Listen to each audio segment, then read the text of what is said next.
صاحب یہ آپ سے کئی دفعہ ہم نے پوچھا بھی ہے اور آپ اس پہ اظہار خیال کرتے رہے ہیں کہ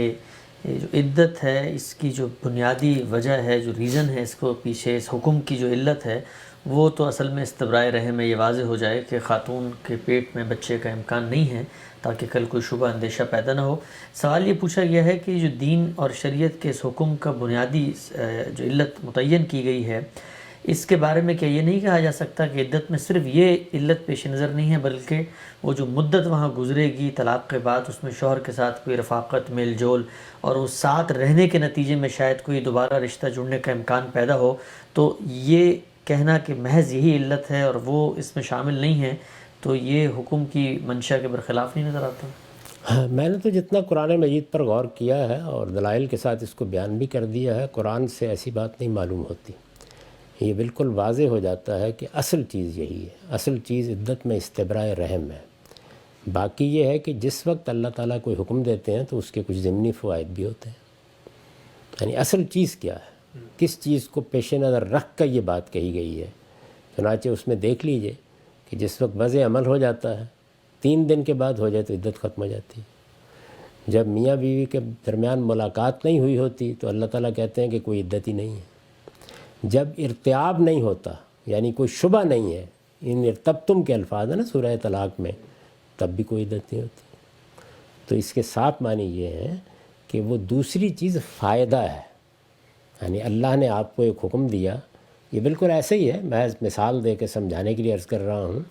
کہ نماز ہم اس لیے پڑھتے ہیں کہ ہم اپنے پروردگار سے اپنے تعلق کا اظہار کریں، اس کی یاد تازہ کریں،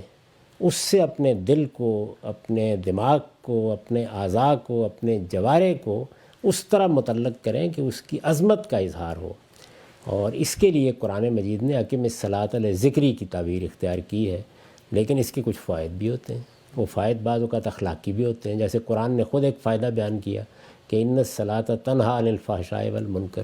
اسی طرح سے ہو سکتا ہے کہ کوئی آدمی کچھ طبی فوائد بھی بیان کر دے، لیکن وہ مقصود نہیں ہوتے۔ وہ تو اصل چیز کو جب آپ کرتے ہیں تو ضمنی طور پر حاصل ہو جاتے ہیں۔ تو جب ایک عورت 3 ماہ کی عدت گزارے گی اور کہا کہ اسی گھر میں رہے گی تو اس میں یہ فائدہ ہے۔ اور اگر آپ غور کر کے دیکھیں جو سورہ طلاق میں وہ جو فائدہ بیان کیا ہے، وہ فائدہ بھی اس چیز کا بیان کیا ہے کہ اس کے دوران میں انہیں گھروں سے نہ نکالو، اکٹھے رہو گے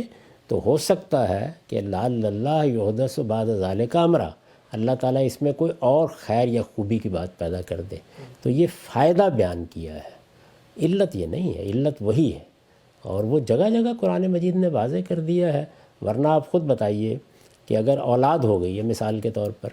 تو اس کے بعد تو لازم کرنا چاہیے تھا کہ اب 3 مہینے گزارے ہی جائیں، کیونکہ بچہ بھی پیدا ہو گیا، بڑے امکانات ہیں کہ بچہ ہی دونوں کے درمیان موافقت کا باعث بن جائے گا، لیکن اس پر بھی اللہ تعالیٰ نے یہ بات نہیں کہی۔ اور یہ جو عام طور پر استدلال کیا جاتا ہے کہ 3 مہینے ہی پھر کیوں، تو یہ اس لیے کہ اس میں احتیاط کا تقاضا ہے۔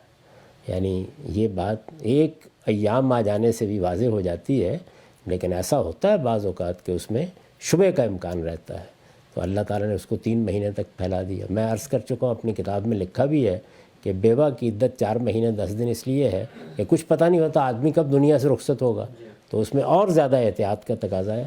آج کے زمانے میں ظاہر ہے کچھ دوسرے ذرائع ایجاد ہو گئے ہیں جن سے لوگوں کو معلوم ہو جاتا ہے، لیکن اس سے پہلے تو لوگوں کے معلوم کرنے کا ایک ہی طریقہ تھا۔ عدت کی اصل علت وہی ہے، وہ موجود ہے تو عدت ہوگی، وہ موجود نہیں ہے تو عدت نہیں ہوگی۔ تاہم جب ہوگی تو اس کے کچھ فائدے بھی ہوں گے، تو ان فائدوں کو پیش نظر رکھ کر اگر لوگ یہ طے کر لیں کہ نہیں یہ گزارے ہی گے تو بڑی اچھی بات ہے، اس سے کس کو انکار ہے، لیکن اصل علت یہ نہیں ہے۔